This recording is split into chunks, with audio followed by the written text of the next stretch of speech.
And from the F-111 here at Edwards Air Force Base over to the X-15, and to talk with a man who is in charge of public affairs here for NASA, Mr. Jackson. Mr. Jackson, exactly what was the X-15 designed to achieve?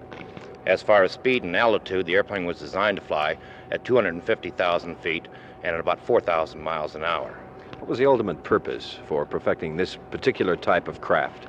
To conduct basic aeronautic research. The X-15 is nothing more than a tool to the engineer. And from here, where do you go? From here, we continue with the X-15. The X-15 has proven so successful that we are utilizing it now to carry scientific experiments to the edge of space. Perhaps in the future, there may be an advanced aircraft even superior to the X-15. Would this be the initial plane that might set the pattern for manned space flight outside of the atmosphere of the Earth? As far as an airplane goes, it might be the intermediate step to that goal. Is this one of the specific objectives of your program? Not a specific goal, no. Our specific goal is to provide research which may lead to that goal. Mr. Jackson, since the X-15 is not a progenitor of future space vehicles, NASA obviously is interested in developing vehicles that will be used in future space exploration, and one such vehicle is this right here. What is it? This is what we call a lifting body. It develops enough aerodynamic lift from the shape of its body so that it can be flown and controlled during the reentry phase. As you're well aware, the capsules that we're presently using in manned spacecraft plunge back into the Earth's atmosphere and descend by parachute. With a lifting body, we're looking at a vehicle that would be able to re-enter and then maneuver under pilot control and land on any runway here in the United States, or anywhere in the world for that matter. What we're presently trying to do is to see whether a man can fly the vehicle and land it safely and maneuver it in flight.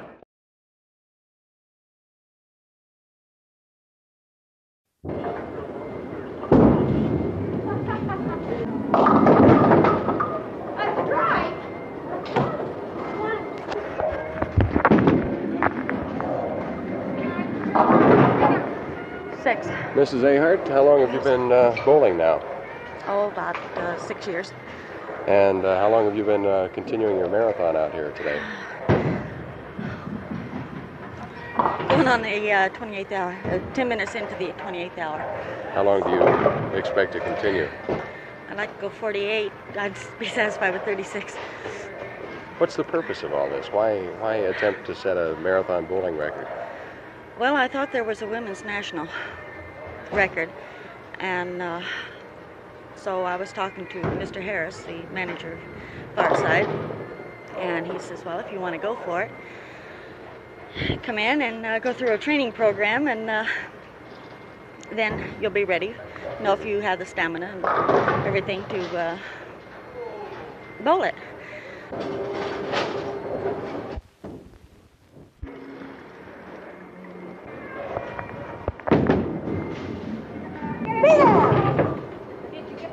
One interesting footnote to this marathon bowling story, Mrs. Ahart, throughout her ordeal, has maintained an average within 1 pin of her established 161 scores.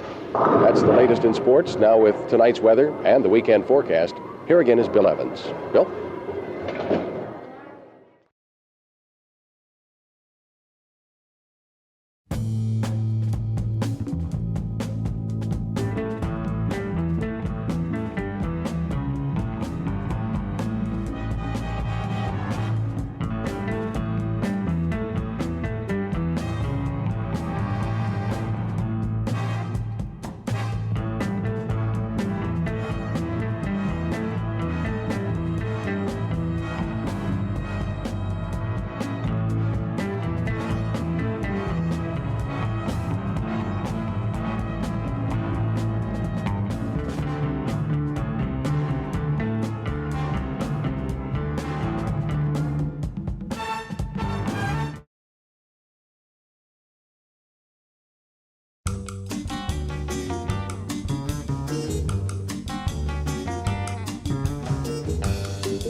It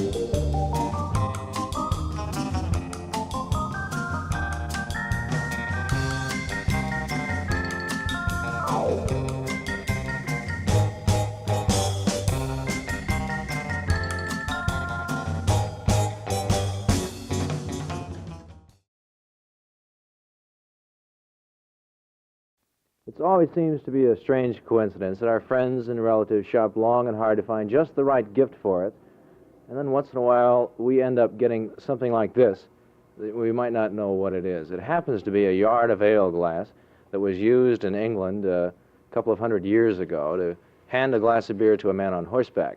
And if you have no need of something like this, you might take it to a unique shop that's been opened in Sacramento, a gift exchange store, operated by Mr. and Mrs. Lawrence Steffen. Mrs. Steffen, what kind of problems do people have with gifts? Do they get weird items, or do they get duplications, or what? Well, duplications, yes. My neighbor's daughter had 15 sets of steak knives. And so here again, what is she going to do with 15 sets of steak knives? So this is where we come in. They can bring them to us, and we can exchange them for gifts that she can use. What is the most unusual gift you'd say that you've heard about? Well, of course, we haven't been in business very long, so naturally we haven't received too many unusual things. But I remember in Los Angeles, where they've had a gift exchange for 11 years, they had a shrunken head, which was from Peru, and that was sold at $150. Well, it's understandable how a shrunken head might be difficult to exchange, but why couldn't a person just go back to the store where something was purchased? Well, because there are many items that are discontinued, and many stores just do not carry this item anymore. And of course, sometimes they're from out of state, or you can get things from other countries, which I'm sure we'll be getting into, because after all, think of just how many English girls there are in this area. Naturally, their family and friends send things to them, and they couldn't possibly send them all the way back to England. So, and then of course there are people in Germany and Italy, and so of course naturally we're going to get into many unusual things, and I'm quite sure we're going to do quite well in that respect.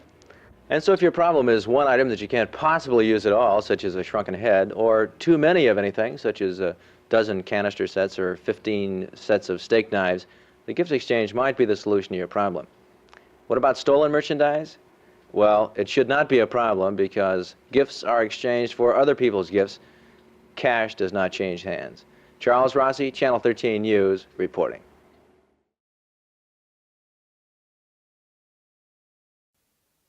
Marcia, even though you're from Connecticut, coming to Sacramento for this week's performance of the Music Circus and West Side Story isn't in a way taking you too far from home, is it? No, even though it's right across the country, I have relatives right here, my mother's youngest sister and her family. And it's really thrilling for me. I never expected to be working in Sacramento. It came as a big surprise to both of us. My aunt opened the paper one evening and let out with a scream, and my uncle said, "What's wrong with you?" She said, "Marcia's coming out here." Really thrilled about it, terribly thrilled. Well, Marcia, you're something of a barnstormer, apparently, from what you told me a few minutes ago. What are some of the high spots of this career that's kept you moving around so much? Well, by barnstorming, I mean summer stock. You know, you go from maybe one tent or one theater to another, sometimes as many as 5 different shows in one summer. So you're packing up, going to one theater, doing the show, packing up, going to another one. And in all that time, you may have as many different shows to learn. So you're trying to cram that in, cram in the scores, and learn everything at once. But it is a lot of fun, and you meet so many interesting people. One chance you're going to have, obviously, in West Side Story is not only to sing, but also to dance and act and just about everything else. I've done a lot of shows, but I think maybe Carnival and West Side Story are my favorites. And the cast here is marvelous. Larry Kurt, of course, did the original role of Tony on Broadway. And I think he's one of the most exciting leading men I've ever worked with. And of course, the rest of the cast is just marvelous. And you can't get a better show than West Side Story.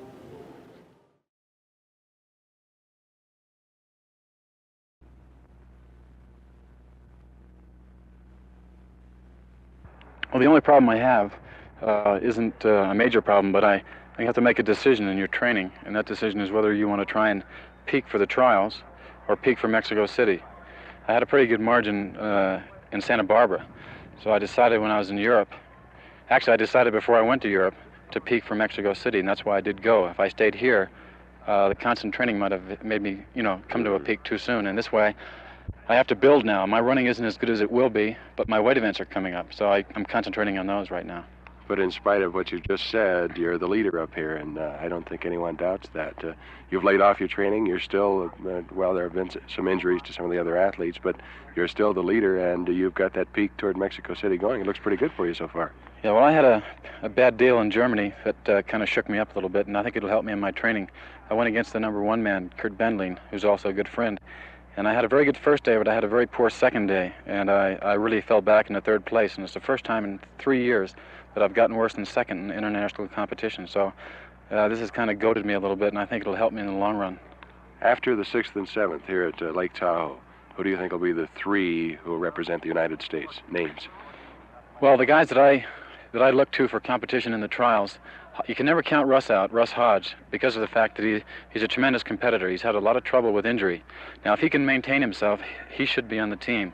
The other guys I'd look for the other spots, that's if Hodge is in good enough shape to make it, would be Dave Thorson, who may surprise a few people, Rick Sloan, who has a tremendous amount of talent, yet lacks a little bit of the competition, and Tom Waddell has made tremendous improvement. I think his age and his temperament may put him on the squad too, and I think these 3 plus Russ probably form the top contingency of athletes who have a chance to make the team. These programs do violate the family privacy. They ask that family problems be discussed. They ask that parents be criticized. And in many and varied examples that I have to present and shall do so at a later meeting. You make my taxes that short, Mr. Wren, and I'll be concerned about the time I Thank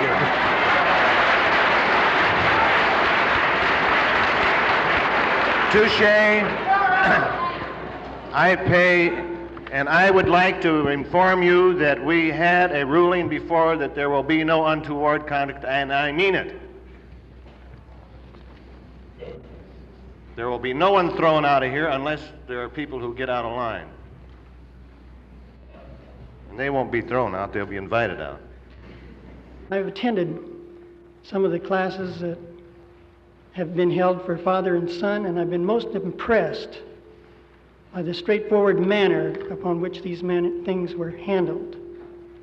And as far as the sanctity of the home, I think that we try to tell our kids about these things, but I'm sure that the help that the school gives is invaluable. It's come to mind that our children, we are to teach them. They are here to be taught, not to tell us what we should teach them. And I don't believe that we should be asked to trust the teachers, the school board, or anybody else. I think that that is their responsibility to show us exactly and precisely what is going on. Thank you very much.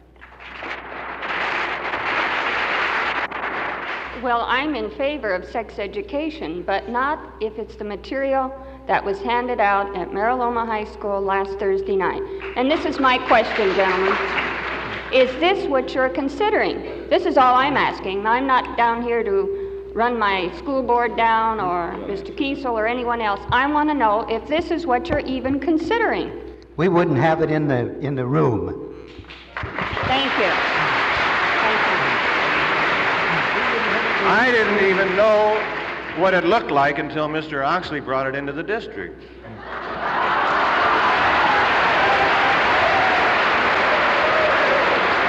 I don't mean that facetiously. Sir, this material that you had reference to is recommended by the County Board of Education. This makes no difference to me what the county Then board why of say education then that Gene Oxley brought it into the district when he did not? These books are available for the teachers in Sacramento County Library on Folsom Boulevard. But does this mean that they're in this district? That's correct, sir. Does this mean this... All right, let me say this. As I was chopped off the first time, this district here has adopted the same philosophy, the same goals, the same objectives as San Mateo. All right, you've had your say. Sir, I didn't get a chance to show the people. You have had your say.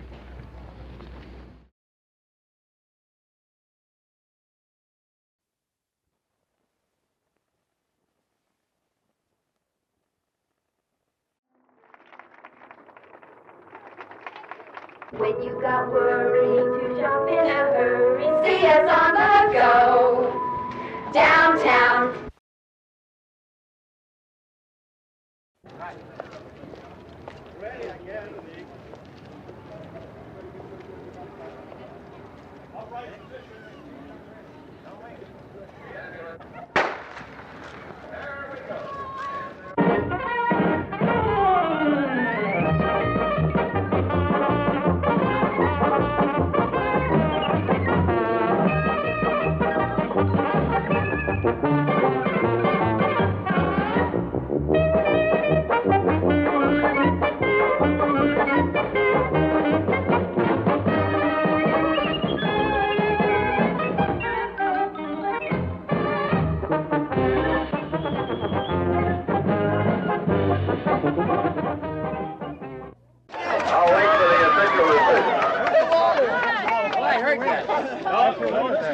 And the publicity agents lived happily ever after, secure in the knowledge that they've created the biggest non-news event of the season out of the opening of a temporary sidewalk.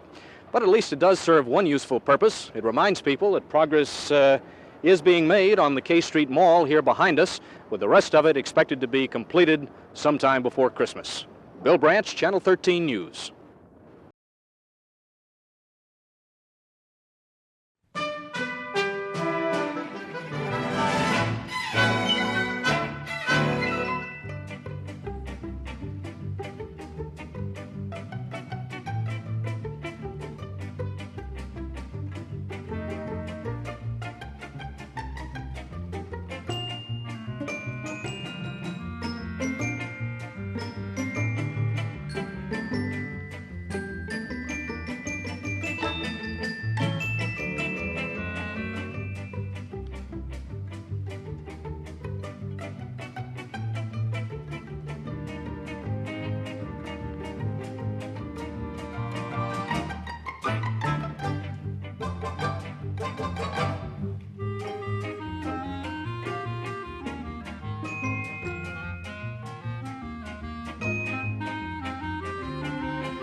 Oh, I think they had the people that tried, who came across the plains and in the ships, must have been adventuresome people. I think the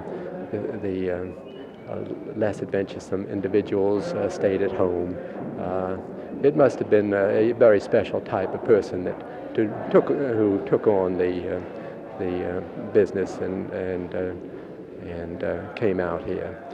But I think they were willing to accept what luck dished out to them. And certainly, not all the miners made it rich in the mines. Many of them ended up in a pretty dismal state of affairs. That's just plain history.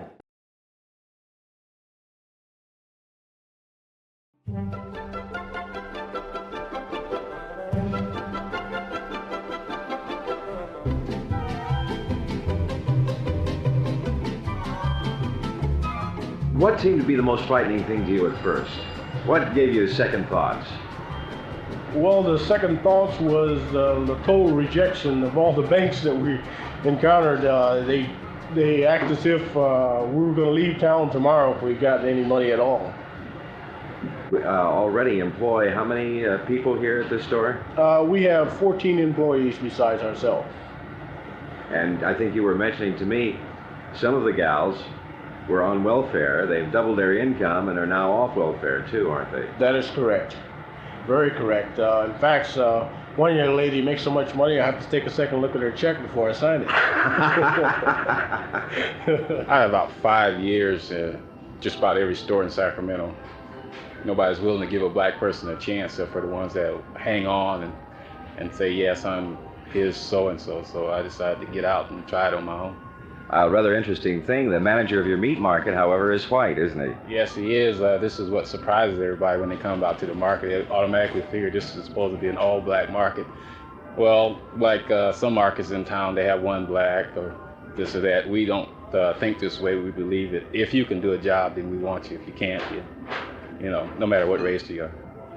You didn't have to prove anything to yourself, but at least you're proving, I guess, to some of the doubting Thomases out there, aren't you? Well, 9 years ago, I told some of the owner of this store that I intend to own it. Nevertheless, you wouldn't believe it or not, but I got fired from the store. Is that right? And I was determined that I was going to open it. And you so I never gave up. I never even tell my partners what the circumstances were when we first start talking about this, because I wouldn't want them to say, well, what was the problem, so what this type of thing happened. But I am determined, and I am determined that this is not going to be the only store that we intend to open. We intend to look forward to open a chain of stores. And like my partner, Mr. Small, stated, we have discussed this, and we are not going to have an all-black anything. In each one of our department, we intend to have people of all races.